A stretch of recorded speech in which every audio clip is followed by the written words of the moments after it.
मेरी यात्राओं में एक बार मेरी मुलाकात एक बूढ़े ब्राह्मण से हुई।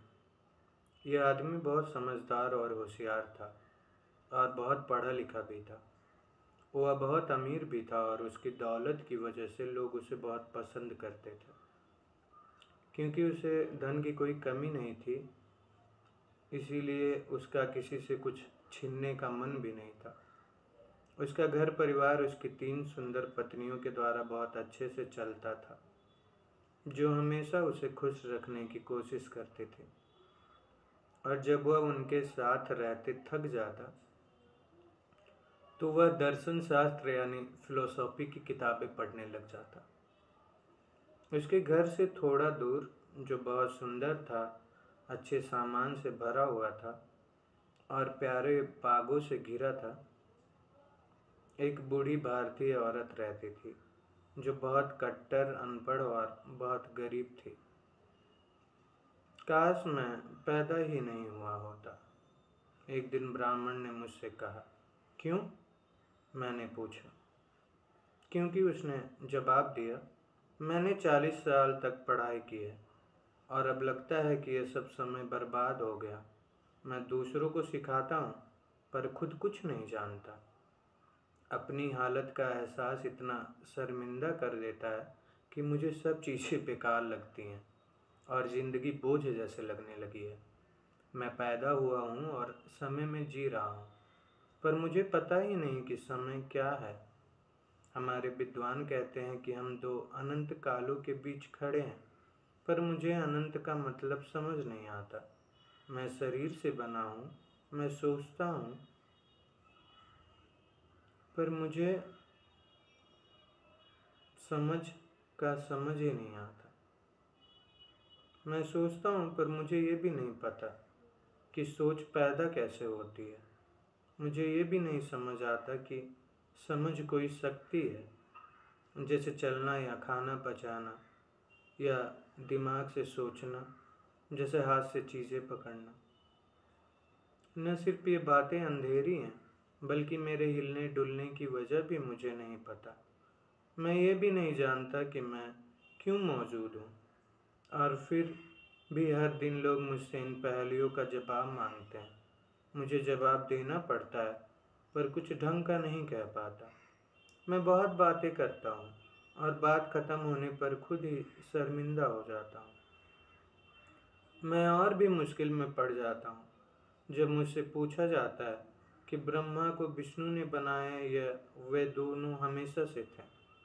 भगवान जाने, मुझे कुछ नहीं पता और मेरे जवाबों से यह साफ दिखता है। कोई पूछता है, आदरणीय पंडित जी, बताइए बुराई दुनिया में कैसे फैल गई। मैं उतना ही अनजान हूँ जितना यह पूछने वाला।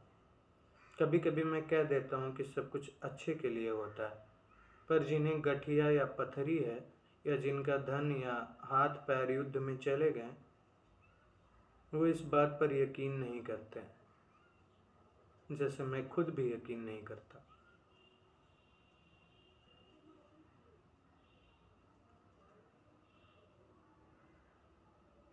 मैं अपने घर लौटता हूँ, दिल में ढेर सारे सवाल लेकर, और पुराने विद्वानों की किताब पढ़कर रोशनी पाने की कोशिश करता हूँ, पर वे मुझे और उलझा देती हैं। जब मैं अपने साथियों से बात करता हूँ, कुछ कहते हैं कि ज़िंदगी का मज़ा लो और दुनिया पर हंसो। कुछ सोचते हैं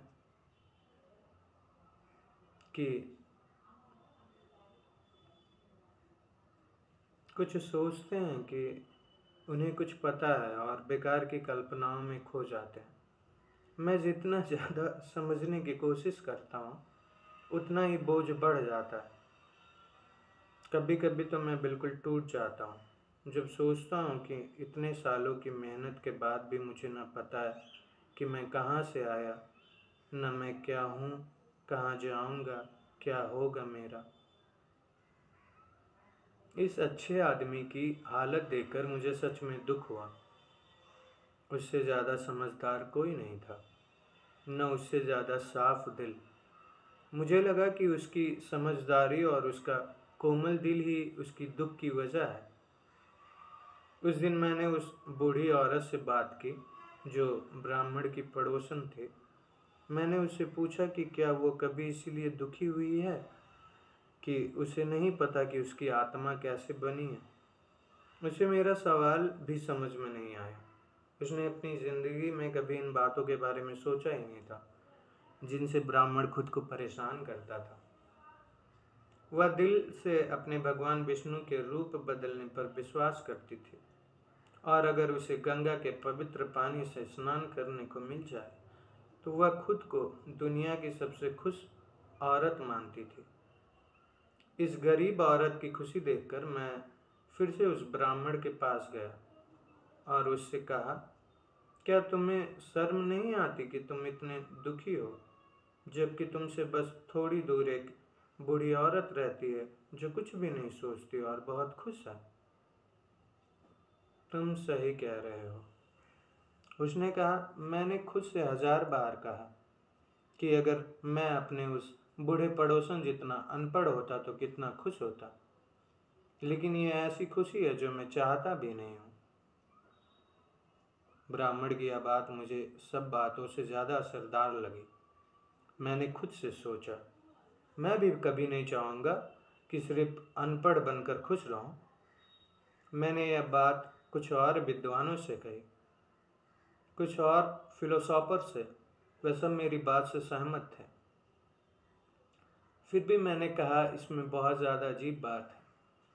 आखिर सवाल क्या है?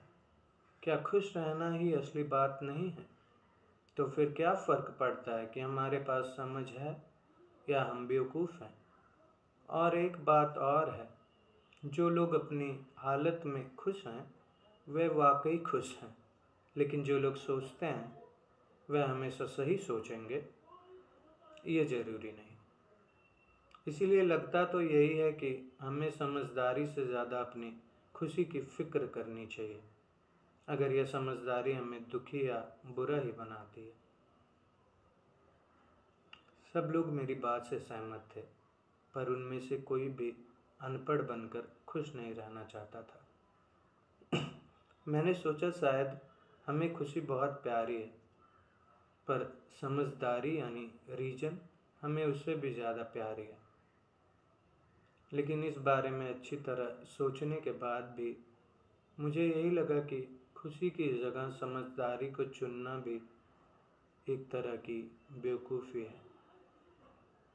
ये विरोधाभास कैसे समझाएं? बाकी सवालों की तरह इस पर भी बहुत कुछ कहा जा सकता है।